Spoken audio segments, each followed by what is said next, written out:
We're joined by our senior counsel for global affairs, former Secretary of State Mike Pompeo, has been out on the campaign trail throughout this process. We made it to Election Day, Secretary Pompeo.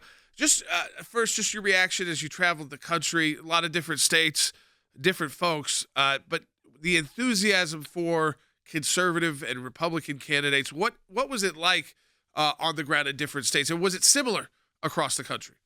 Jordan, it was an incredible privilege to be out dozens and dozens of places all across the country, typically conservative places. I was in Connecticut last week, not a typically conservative place.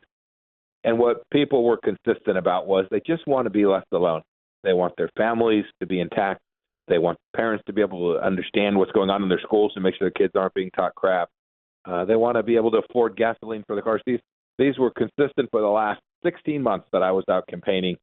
People were energized to reclaim what they know as American greatness, and I'm convinced that when we all wake up tomorrow morning, that will have happened. You know, Mike, I'm looking at because we get news breakdowns every morning when we're prepping for radio, and I'm defending one of these a network involved in some of this election machine litigation that's been going on. But then you get this Politico report, right? And this is from Politico, and it's listed under cybersecurity.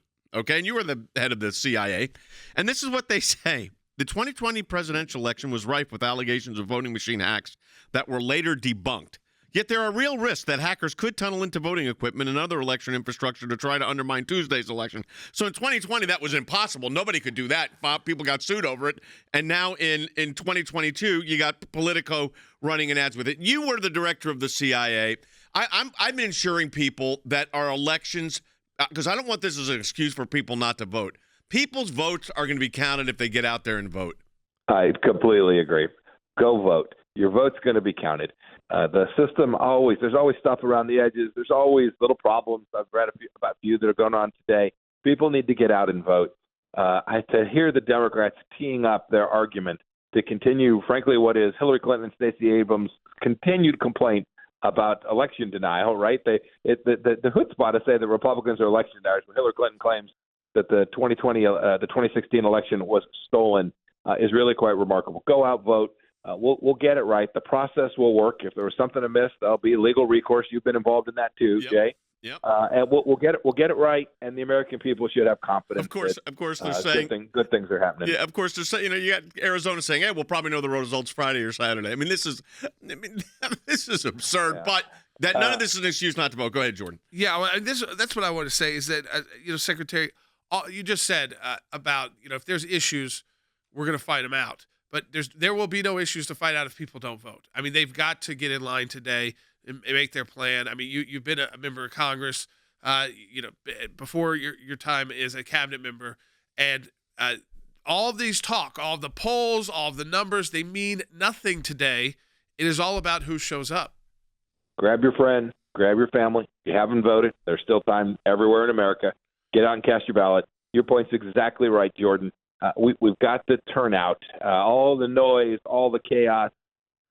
Doesn't matter. We've got to go out and do it today. I got asked all the time over these last month, Mike, what can I do? How can I make a difference? What are the things I can do? And this is the day for people to go out and have their voices heard. President Biden says democracy is under assault. I think democracy is about to demonstrate to the Democrats that they are completely out of touch with the United States, but that only happens if folks get out and vote today. I think about races like in New York where our friend Congressman Lee Zeldin is in a neck-and-neck race for the governor of New York, and who would have thought, even a year ago that would be possible? But that is what has happened, and I think that is showing, Mike, the overall discontent with the direction the country's going under the leadership of Joe Biden, and it's trickling right down to the state level. No, you've got it right. Look, you have Governor Hochul out telling people, I have a plan. Don't believe what you're seeing. Well, believe what you're seeing, and there's no evidence she has any plan to keep the people of New York safe. And I think tomorrow morning we're going to be able to call our friend and call him Governor Zeldin, because people, this isn't about Republican and Democrat. This is about the American idea that if you try to get to work on the subway, you'll be safe. If you go into a Walgreens or a CVS, you don't have to worry about some thug stealing a bunch of stuff and creating chaos.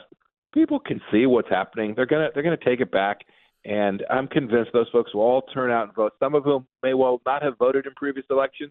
I hope they'll do it. I hope they'll go out today and vote for things that will make the lives for themselves, their children, and their grandchildren better.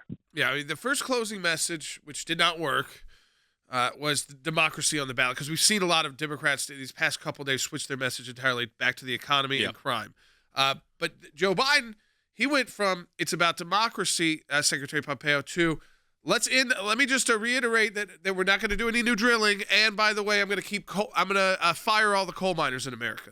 I mean, when you got a tight election in Pennsylvania and Ohio, what a wildly just out of touch message to those voters to say, by the way, that coal plant in Massachusetts that we closed down, we're going to close the rest of them down too.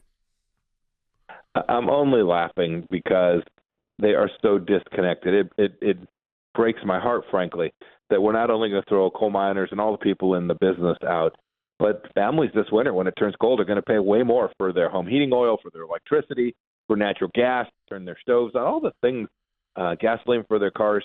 The Democrat Party has just moved away from reality. They wanted to talk about transgenderism and January 6th and all this crazy stuff. And the American people are like, no, just make it work. Right? Keep the nation under control. Don't get 13 of our kids killed in Afghanistan. Don't drive gasoline prices 20% higher. Just make it work. The Democrats have demonstrably failed at that, and I'm very confident that everyone's going to go out today and vote against those policies. Not right. The Democrats want to talk about messaging. The messaging isn't the problem. The problem is the lives that the American people are having to live because of the suffering the Democrats have imposed on them, and I'm confident we're going to have a good day today. All right, very good. Mike Pompeo, former Secretary of State, and, of course, our Senior Counsel for Global Affairs. Thanks for being with us.